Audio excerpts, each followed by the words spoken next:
Good morning, VC. Ah, get it all out. All right. What are we doing? We're doing a video. This is a contest entry, and I am the Zonkman, of course, infiltrating Steve Bender's channel. This is a contest entry for Jeff Kempin. What is the contest for? Jeff has actually reached a couple of milestones. His 70 spin zones and 700 subscribers. Congratulations, Jeff. And that's an awesome feat.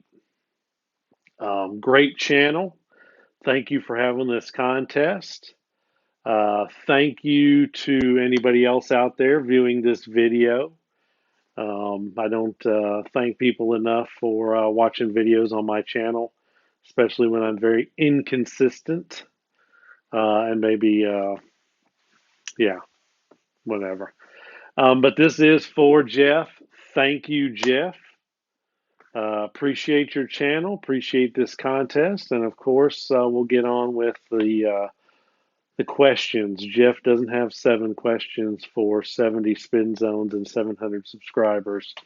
He's got 3. He's trying to keep it simple. Thank you for keeping it simple. It's hard for me to get on here to actually do a video, so I need some simple contests to throw a video up.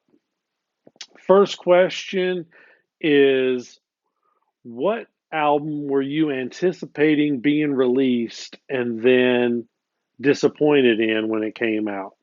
And I really had to think on this because my whole, I'll sit there if I don't particularly care for something when I first hear it, or it doesn't grab me right away, but it's an artist that I like, I'll just beat it into my head until it's like, oh yeah, it's starting to grow on me type of thing. Understand what they're doing, especially when they go way out on some different tangent or something like that.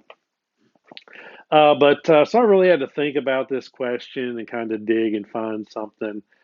And then Jeff used a great example about something when he was younger in school. So you have just this whole different perspective and probably very little appreciation for certain things. So you're going to expect it a certain way, and when you don't get it, you're just like, oh, that's crap. So I tried to even dig back into some things that maybe what was something that came out, when I was younger and then didn't care for, and then maybe it's grown on me. Yeah, I don't know. This is what I'm going to show. Ministry, Americant, um, Ministry. It even says on there, long awaited new record from the industrial metal legends. So industrial metal, they've been around a long time. Put out a lot of stuff. This was a CD 2018. So they hadn't put anything out in a while. I couldn't even tell you when. 2010 or 2009 or something like that. So it had been a while since they had a new studio album. And even in the past, Al Jorgensen, sometimes you like it, sometimes you don't. Uh, his early 80s stuff that he first put out was probably more like I don't know, a new wave or something like that. Definitely progressed into getting harder and harder through the 80s and into the 90s. This is a hard album. I don't know. It's kind of real politically driven, which has been great in the past for Mr. Jorgensen. Probably my favorite Ministry album is Psalm 69, classic from whenever it was released, 91, 92, when it was early getting into music, getting into ministry, of course. So this kind of has that flavor, but maybe it's more just sarcastic and comical. I don't know. The artwork's cool. I got to get the glare on some showing the CD in the vinyl community. It's got the Statue of Liberty holding the hand over her face for shame. On the back cover, the state Statue of Liberty is flipping off New York, walking out of the harbor, like just basically to leave America altogether, maybe and go back to France. I don't know. There's even a cool quote here on the inside from one of my favorite movies. It's only after we've lost everything are we free to do anything. And that, of course, is from Fight Club, um, late 90s movie. But anyway, this is what I'm showing for something I was disappointed in. Ministries Americant 2018 release.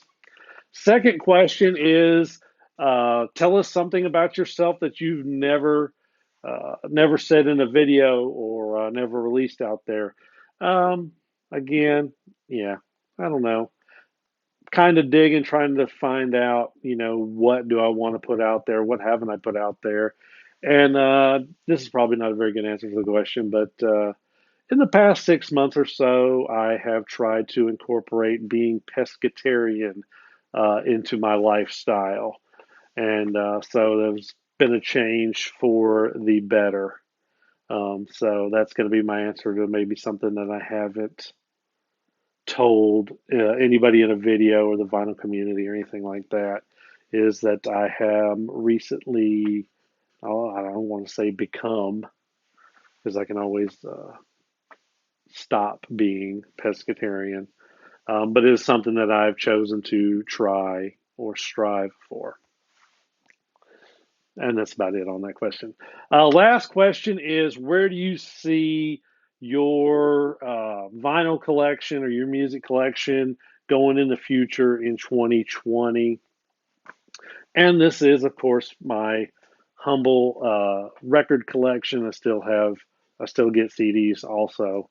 But my humble record collection that I've basically started only a couple years now.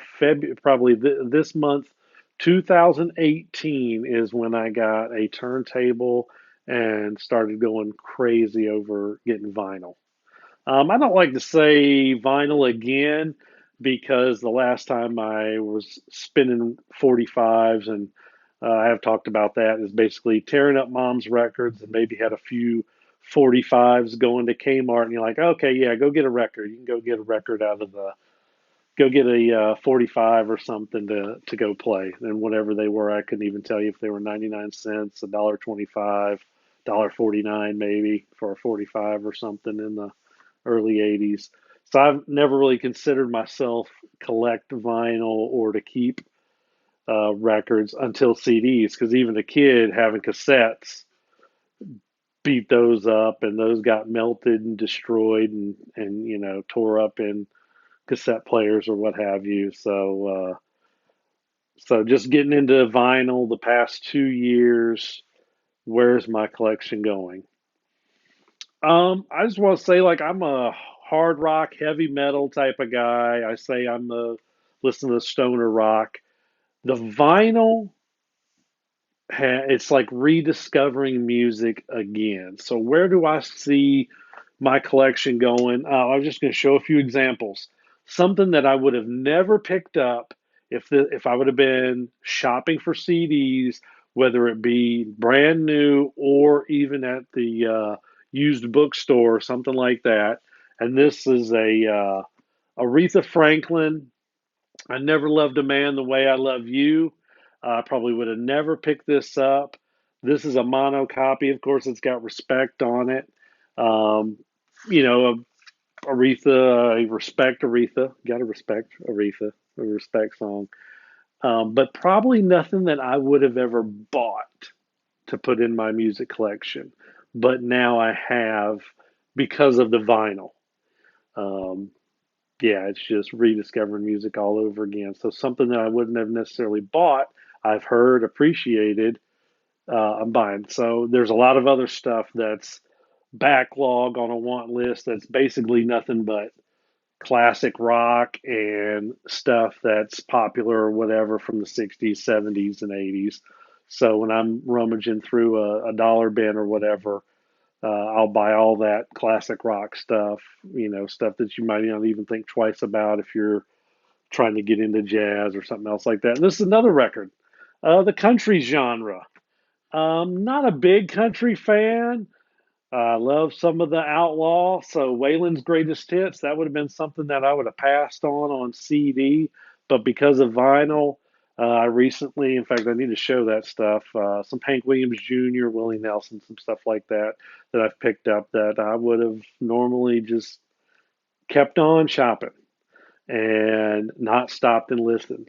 So that's kind of where I see my collection is opening up my music horizons for 2020 and on, to where I'm not just this tunnel vision of hard rock, heavy metal, or stoner rock that the Zonkman might go around with his blinders on.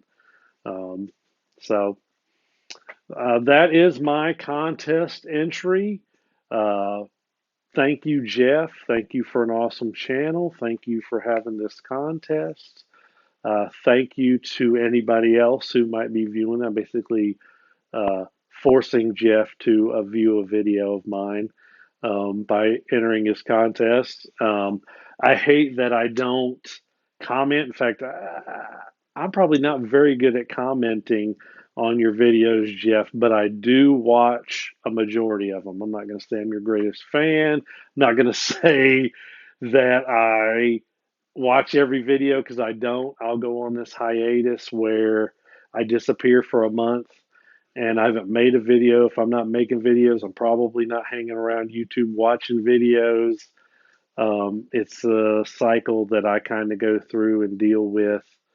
But right now, I'm here right now, and I'm within the time constraints barely of your contest deadline of making it in by the 29th of February with this leap year. So thank you for having a whole month to make a contest entry. I appreciate that. Thanks to everybody. Um, Take care, and hopefully we'll see you again. I plan on doing another contest entry today.